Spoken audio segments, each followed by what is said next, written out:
कहते हैं कि हम टेंशन में हैं महाराज जी, बड़ी टेंशन है, टेंशन भी है, और आप कहते हैं कि हमारी गाड़ी भगवान चला रहे हैं, हमें भगवान पे भरोसा है। या तो भरोसा होगा या तो चिंता होगी, दोनों एक साथ कभी नहीं हो सकते, है ना। गाल भी फूल जाए, ठहाका भी लग जाए, दोनों एक साथ नहीं हो सकते। या तो टेंशन है, आपको टेंशन है तो भरोसा नहीं है, और भरोसा होगा तो फिर चिंता नहीं होगी। आप लोग क्यों नहीं भगवान पे भरोसा करते, क्यों नहीं भगवान पे विश्वास करते? महाभारत के युद्ध से क्यों नहीं सीखते? जैसे अर्जुन ने अपनी गाड़ी भगवान को सौंप दी, क्यों ना आप लोग भी अपने जीवन की गाड़ी भगवान को सौंप कर निश्चिंत हो जाओ, जो करेंगे भगवान करेंगे। मारने वाला है भगवान, बचाने वाला है भगवान। मारेगा भी वही, बचाएगा भी वही, भूखा भी वही रखेगा और पेट भर खवाएगा भी वही। तो जब सब उसी को करना है तो फिर आप चिंता किस बात की करते हैं? अच्छा ये बताओ, आपका सोचा कुछ होता है? आपका सोचा होता है क्या? आपने सोच लिया कि ऐसा हो जाए तो हो जाएगा क्या? जब आपका सोचा कुछ नहीं होता, आपका चाहा कुछ नहीं होता, तो हम कहते हैं आप सोचो ही क्यों? क्यों सोचना है? सब भगवान कर रहे हैं, उन्हीं को करने दीजिए, हम तो देखो निमित्त मात्र हैं। बार बार मैं इन शब्दों को दोहराता हूं ताकि आपको किसी भी प्रकार से समझ में ये बातें आ जाएं। हमारी सफलता के जिम्मेदार कौन है? भगवान चाह रहे हैं कि आप जीत जाएं, इसलिए जीत गए। यदि आप हार गए हैं, असफल हैं, तो ये सोचो कि ये भी ईश्वर की मर्जी है। उसकी मर्जी में यदि चलो वो मुझे असफल ही रखना चाहता तो मैं उसकी मर्जी में खुश रहूं। जैसे भगवान रखें, जैसे रखें राम जी, रहना चाहिए, और सीताराम सीताराम कहना चाहिए। हर हाल में खुश रहने की आदत बनाओ, टेंशन मुक्त रहो, चिंता मुक्त रहो। जो करेंगे भगवान अच्छा करेंगे। एक पिता को चिंता होती है, महाराज मेरी बेटी सयानी हो गई है, बताओ मैं शादी करूं, लड़का ही नहीं मिल रहा है, महाराज जी बड़ी टेंशन है, बेटी का विवाह कैसे होगा?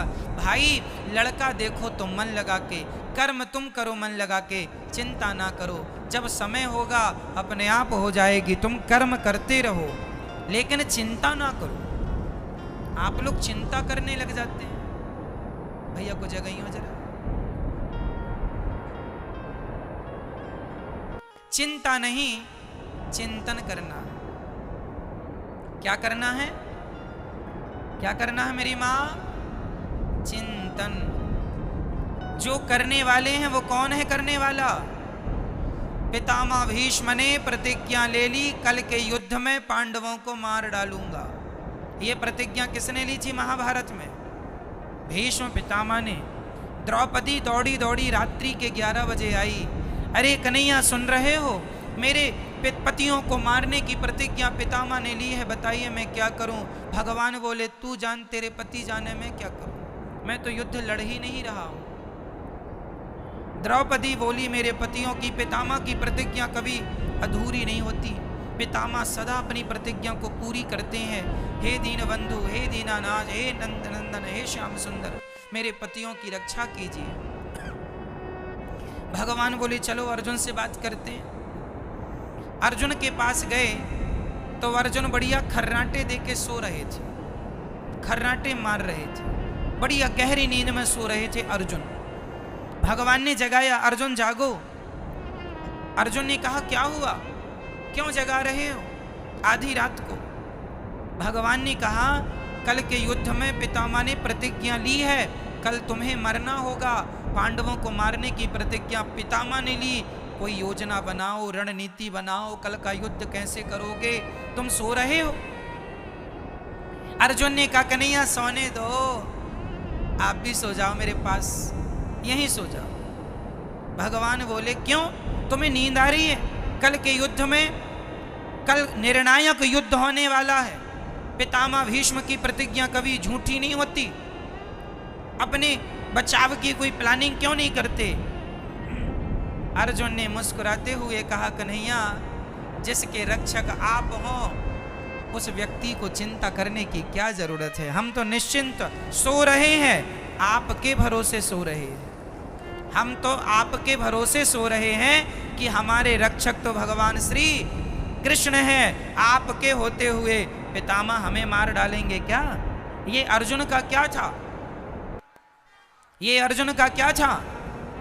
देखो, जहां विश्वास पुष्ट है, जहां विश्वास अधिक है, क्या वहां चिंता है? और जहां चिंता है मतलब वहां विश्वास।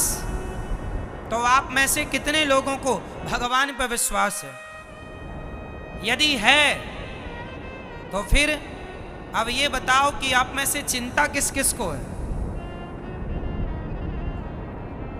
मेरी मां, चिंता नहीं, सौंप दो, अब सौंप दिया इस जीवन का सब भार तुम्हारे हाथों में है। जीत तुम्हारे हाथों में है, हार तुम्हारे। कर्म करना हमारा काम है, कर्म करना हमारा काम। कर्म हम करें, उसका परिणाम क्या होगा ईश्वर जानते हैं। इसलिए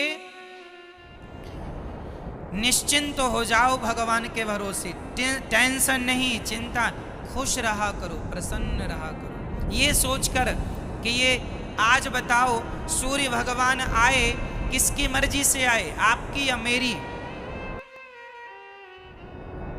बोलो मेरी मां। आज रात होगी किसकी मर्जी से? ईश्वर की। ये सृष्टि चल रही है किसकी मर्जी से? हम लोग लड़कपन से जवान हो गए, जवान से बुढ़े हो गए, किसकी मर्जी से आप बदल रहे हैं? आप क्यों नहीं, कल पैदा हुआ बच्चा आज ही जवान क्यों नहीं हो गया? उसे जवान होने में क्यों 20-25 साल लगते हैं? तुम्हारे हाथ में सब कुछ है तो तुम पैदा होते ही जवान हो जाओ ना। क्यों? तुम्हारा कुछ भी नहीं है। तुम्हारी ग्रोथ जो दिन दिन होती है वो तुम्हारी मर्जी से नहीं होती, ईश्वर की मर्जी से होती है। इसलिए सब ईश्वर के अधीन है। भगवान का चिंतन करना सीखो, भगवान पर विश्वास करना सीखो, भगवान के चरणों में आत्मसमर्पण करना सीखो। जब आप समर्पण कर देंगे तो आपकी गाड़ी भगवान ही चलाएंगे, उनके भरोसे खुश रहा करो बस।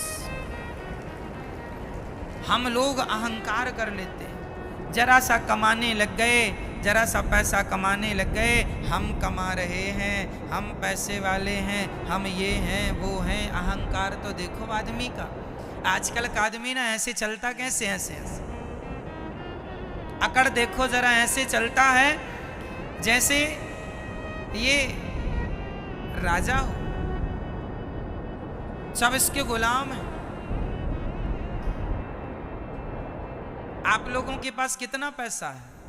10 लाख, 20 लाख, 1 करोड़, 10 करोड़, 50 करोड़, 1 अरब, 10 अरब, 100 अरब, कितना? जितना बोल रहे हैं इसी के अंदर होगा जो भी होगा।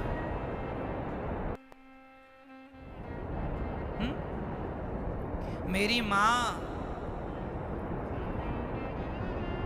रावण कितना धनवान था, उसके धन की कोई सीमा नहीं थी। सोने की लंका थी, सोने चांदी हीरे मोती के खजाने भर रखे थे। इतना बड़ा आदमी था रावण। पूछो जरा, कहां गई तुम्हारी वो लंका? रावण भैया, कहां गई तुम्हारी वो शान? कहां गई तुम्हारी वो अकड़? कहां गया तुम्हारा वो अहंकार? अहंकार रावण जैसों का ना टिका मेरी माँ। जिनकी लंका सोने की थी तो हमारा और आपका अहंकार टिक जाएगा मैया? बोलो मेरी माँ। इसलिए अहंकार ना हो। किस बात का अहंकार? आप लोगों को अहंकार है या नहीं? नहीं। मैं बताता हूं आपको अहंकार किस बात का है। ये बेटा मेरा है, मैं इसकी माँ हूं, ये भी अहंकार ही है। मैं इसका पिता हूं, ये भी अहंकार ही है। ये घर मेरा है, ये भी अहंकार ही है। मैंने तुम्हें रोटी दी, ये भी अहंकार ही है। मैं ना होता तो तुम मर जाते, ये भी अहंकार ही है। इसलिए इन शब्दों का प्रयोग कभी नहीं करना चाहिए। जो बेटा आपका है, बेटी है, पति है, पत्नी है, घर है, गाड़ी है, पैसा है, ये मेरा है ऐसा ना कहा करो। ये सब कुछ भगवान का है। ईश्वर ने हमें केवल जिम्मेदारी दी है संभालने की, हम संभाल रहे हैं बस। हम मैनेजर हैं, मालिक नहीं हैं। आप किसी बच्चे की माँ नहीं हो। ये जो आपका बेटा है, ये आपका बेटा है ना मेरी माँ। आप कहती हो ये बेटा मेरा है, तुम केवल इसलिए तो कहती हो मेरा बेटा क्योंकि तुमने 9 महीने गर्भ में रखा है। 9 महीने गर्भ में रखने से आपने कह दिया ये बेटा मेरा है। लेकिन जिस परमात्मा ने तुम्हारे बच्चे को आंखें दी हैं, आंखों की कीमत जानते हो बाजार में कितनी होगी? आंखों के इलाज में करोड़ों रुपए लग जाते हैं। जिनके इलाज में करोड़ों लग रहे हैं, उन आंखों की कीमत क्या होगी? ये अनमोल रतन है। परमात्मा ने आंखें दी, परमात्मा ने सुनने को कान दिया, परमात्मा ने चलने को पांव दिया, परमात्मा ने खाने को बोलने को मुंह दिया। सब ईश्वर ने दिया। तुमने तो केवल 9 महीने पेट में रखा, तो पेट में रखे हो इसका इतना अहंकार कि ये मेरा बेटा है। तुम्हारा बेटा पैदा होए तुरंत भगवान को सौंप दो, हे नाथ ये आपकी संपत्ति है, आपको सौंप रही हूं, ये आपका है, आप जानो, आपका काम जानो। हाँ, मैं यदि आपने मुझे माँ बनाया है तो मैं इसको माँ बन करके इसकी जिम्मेदारी पूरी करूंगी। इसे नहलाना, धुलाना, खिलाना, पिलाना, संस्कार देना, खड़ा करना, ये मेरी जिम्मेदारी है। जिम्मेदारी निभाओ। ये ना हो कि ये मेरा है, ना, ये सब भगवान का है। बेटी तुम्हारी नहीं, बेटा तुम्हारा नहीं, सब किसका है? सब पर किसका अधिकार है? तुम्हारा था तो छोड़ के चला गया, रोक लेते ना तुम्हारा था तो। इसका मतलब तुम्हारा तो था ही नहीं। तुमने तो झूठा अहंकार बना लिया ये मेरा है। यही बात अपने पिता को, मतलब हर बाप को याद रखनी चाहिए। कोई तुम्हारा नहीं है। जिस घर में आप रहते हो वो घर आपका नहीं। भाव ये बना के चलो कि वो घर भगवान का है। संपत्ति सब रघुपति के यहाँ, सब भगवान का है। तो फिर हम कौन हैं? हम तो भगवान के घर में किराएदार हैं, हम ईश्वर के किराएदार हैं। ये भावनाएं बन जाएं तो आप अपने घर में नहीं, आप स्वर्ग में रहेंगे, ऐसा आपको लगने लगेगा। हमारा घर स्वर्ग है। भगवत भाव से रहना सीखो तो सही। आजकल आदमी, अच्छा ये बताओ, बैंक का मैनेजर जो होता है, बैंक में यदि 1000 करोड़ रुपए रखा है तो बताइए क्या वो पैसा बैंक, क्या वो पैसा मैनेजर का है? बोलो मेरी माँ। नहीं, वो पैसा मैनेजर का नहीं है, पर देख रेख किसकी है? देख रेख मैनेजर की है। हिसाब किताब करेगा कौन? मैनेजर। देख रेख मैनेजर की है। मैनेजर बैंक में मैनेजमेंट के लिए होता है। मैनेजर मालिक नहीं है, मालिक तो गवर्नमेंट है बैंक की। मैनेजर केवल वो मैनेजर लाखों लेता है, लाखों देता है, लेकिन लाखों लेने में और लाखों देने में उसका कुछ भी नहीं। क्यों जी? सही है।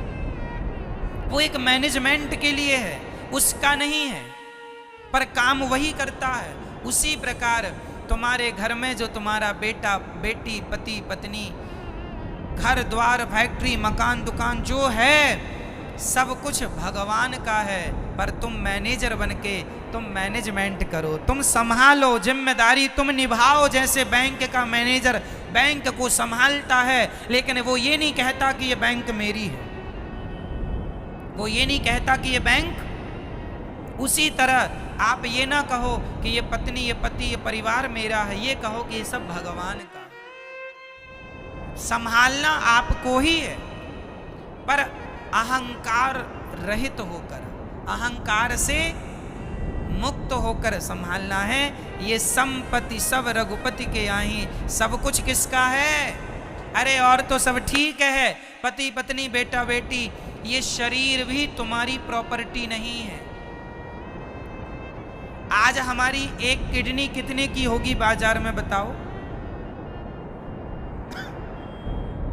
यदि आप अपनी किडनी बेचेंगी मेरी मां, कम से कम 50 लाख रुपए में बिक जाएगी। हाँ या ना? हाँ या ना? आपकी एक किडनी 50 लाख में बिक सकती है, तो दोनों 1 करोड़ की हो गई। चलो आपकी एक आंख यदि आप बेचना चाहें तो कितने की बिकेगी? बोलो मेरी मां, आपकी एक आंख की कीमत क्या है जरा बताओ मुझे। कम से कम 1 करोड़ मिल जाएंगे आपको एक आंख के। 2 आंख मतलब 2 करोड़। ऐसे शरीर के सारे पार्ट्स आप बेचने लग जाएंगे तो आप करोड़पति बन जाएंगे पल भर में। तो ये जो करोड़ों की प्रॉपर्टी है आपकी शरीर रूपी प्रॉपर्टी, सच्ची बताना क्या ये प्रॉपर्टी भी आपकी है? नहीं, शरीर हमारा धन है, लेकिन ये मेरा नहीं है। अपने आप को सदा सबसे अलग रखना, हम बिल्कुल अहंकार शून्य हो। हमें कैसा होना है मेरी मां? अहंकार, जोर से बोलो मेरी मां, अहंकार, अहंकार शून्य, अहंकार रहित होना है। रही बात हमारी कि हम कौन हैं, तो हमारी असलियत लोग नहीं जानते। आप लोग अपनी असलियत नहीं जानते। आपको पता है आपकी असली औकात क्या है?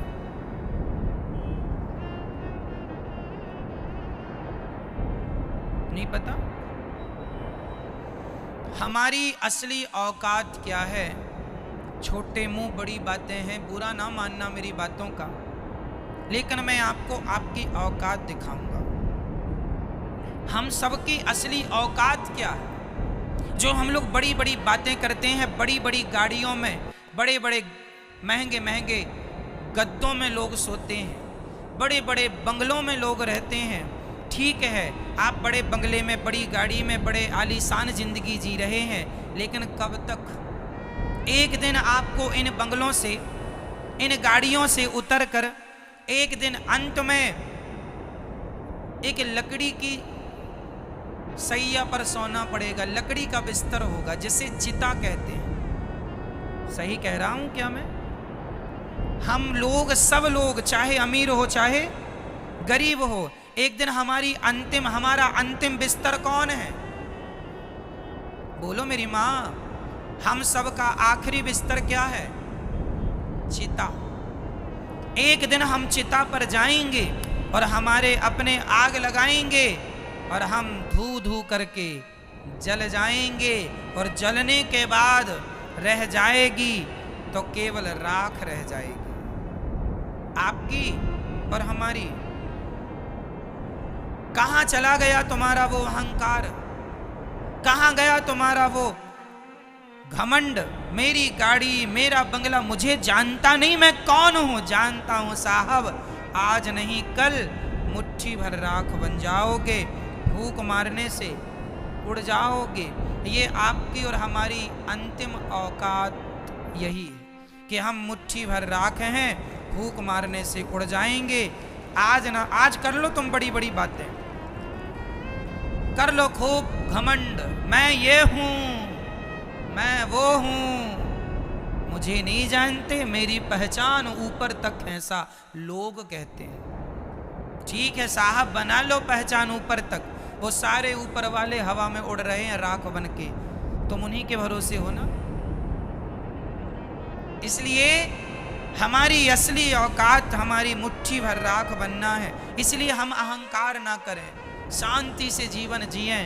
थोड़ा अपमान हो सह लो, थोड़ा सम्मान हो मस्त रहो, खुश रहो। ना अपमान में उलझो ना सम्मान में उलझो, भगवत चिंतन करते रहो। श्रीमन्नारायण चरणौ शरणम शरणम प्रपद्ये, श्रीमते नारायणाय नमः। हे श्रीमन नारायण, हम आपके चरणों की शरण ग्रहण करते हैं। हे नाथ, हमें स्वीकार कीजिए। बोलो हे श्रीमन नारायण, हम आपके चरणों की शरण ग्रहण करते हैं। हे नाथ, हम कामी हैं, क्रोधी हैं, लोभी हैं, अहंकारी हैं। हे नाथ, हम पापी हैं, अधम हैं, नीच हैं। हे नाथ, हमें स्वीकार कीजिए। हे नाथ, जैसा हूँ जैसी हूँ आपकी हूँ, आपका हूँ। हे नाथ, मुझे स्वीकार कीजिए। हे श्रीमन नारायण, मैं आपको कभी भूलूं नहीं, सदा आपका स्मरण बना रहे, चिंतन बना रहे। ये जीवन का सार है। हमारा जीवन बहुत छोटा है, थोड़ा है, लेकिन बातें बहुत बड़ी हैं, बहुत बड़ी। कभी ख़त्म नहीं होती बातें, कभी अहंकार का कोई अंत नज़र नहीं आता। जबकि हम नश्वर हैं, नाशवान शरीर पाए हैं, फिर भी देखो अकड़ तो देखो। आदमी ऐसे अकड़ दिखाता है जैसे कभी मरेगा ही नहीं।